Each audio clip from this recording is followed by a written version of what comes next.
Memetik kebimbangan Ketua Pengarah Kesihatan Tan Sri Dr. Nur Hisham Abdullah sekiranya R0 jangkitan COVID-19 negara terus kekal pada kadar 1.2 seperti sekarang, kes harian diunjurkan mencecah 22,000 menjelang hujung Mac.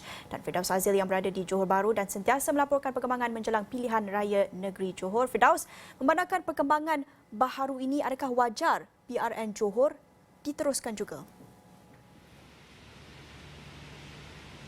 Okey, baik, terima kasih Naila. Soalan yang Naila lontarkan tu pada kira saya bukanlah untuk saya untuk menjawab, tetapi ingin saya berlandaskan dengan fakta yang sedia ada, di mana seperti yang Naila petik tadi daripada kenyataan Ketua Pengarah Kesihatan Tan Sri Dr. Nur Hisham. Kalau kita ikutkan Tan Sri mengatakan bahawa daripada keseluruhan 10,089 jangkitan baru itu, sebahagian besar ataupun 10,012 kes melibatkan kategori 1 dan 2, manakala bakinya 77 melibatkan kategori 3, 4 dan 5, dan ini merupakan satu trend yang sering kita perhatikan sejak berapa lama. Dan kalau boleh saya nak juga sandarkan kepada fakta ataupun peningkatan trend yang berlaku di Johor ini, yang mana semalam Johor mencatatkan sebanyak 901 kes. Hari ini sahaja meningkat kepada 1,582 kes, menjadikan jumlah keseluruhan bagi kes COVID-19 ini ialah sebanyak 265,703 kes. Tetapi persoalan ini juga kita lontarkan kerana sebelum ini kita mendengar memang ada keluh kesah dan juga ada gesaan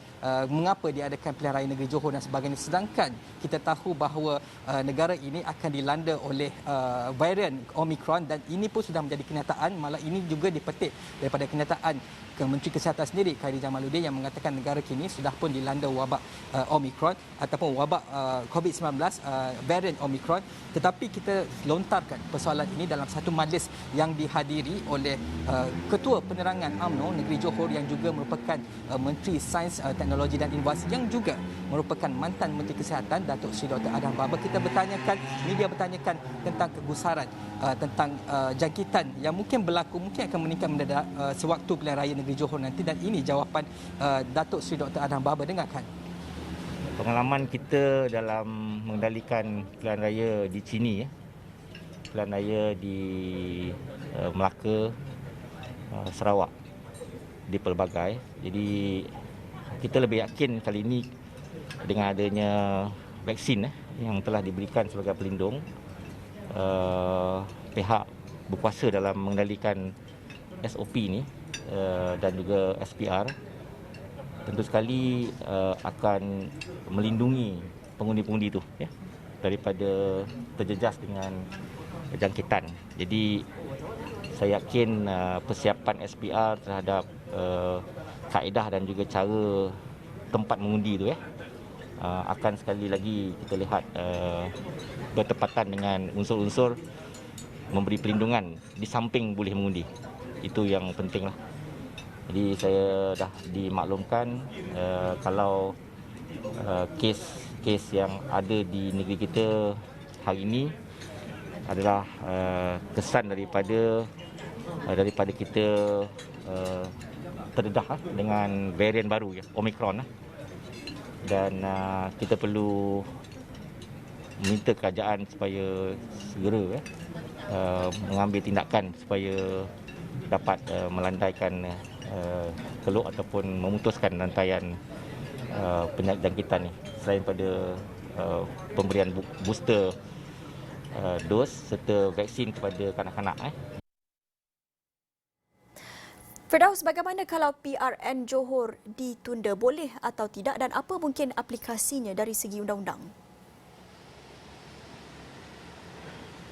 Baik, pertama sekali ialah ada yang dikatakan wajar agar pilihan raya negeri ini ditunda demi keselamatan rakyat Johor. Malah kalau boleh saya kongsikan, saya juga merupakan antara 2.5 ataupun 2.8 juta pengundi yang akan mengundi di pilihan raya negeri Johor kali ini. Sudah pasti saya sendiri sebagai pengundi juga merasa gusar, tetapi saya juga bersandarkan kepada beberapa fakta sebagaimana yang kita ketahui bahawa program booster shot ataupun pemberian dos penggalak ini menunjukkan agak peningkatan. Tetapi kalau kita ikutkan dari segi perundangan yang mana Naila tanyakan boleh atau tidak sekiranya pilihan raya negeri ini ditunda. Kalau kita mengikut apa yang terjadi pada yang lepas-lepas, kalau kita boleh imbas kembali sewaktu, mungkin saya mengambil contoh sebagai pilihan raya kecil Parlimen P185 Batu Sapi Sabah sebagai contoh, di mana ketika itu yang di-Pertuan Agong Sultan Abdullah telah pun memperkenankan pada 18 November 2020 telah pun memperkenankan untuk mengisytiharkan proklamasi darurat di Parlimen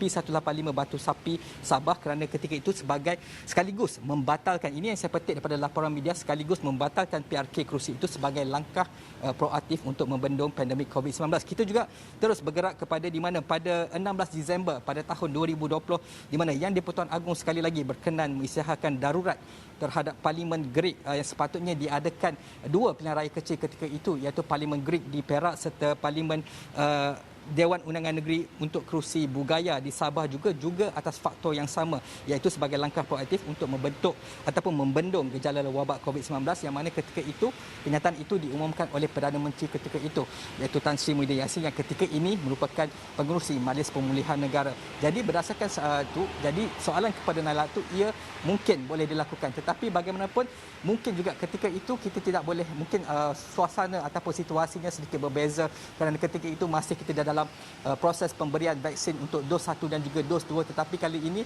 dengan pemberian dos bergalak itu saya yakin ataupun mungkin mereka akan menggunakan faktor itu sebagai pertimbangan sama ada untuk meneruskan ataupun untuk menangguhkan. Tetapi saya kira penangguhan itu mungkin tidak berada di dalam buku mereka ketika ini. Apa-apa pun, Naila, kita akan menunggukan keputusan Suruhanjaya Pilihan Raya yang akan bermesyuarat pada 9 Februari ini untuk menentukan tarikh-tarikh yang berkaitan, Naila.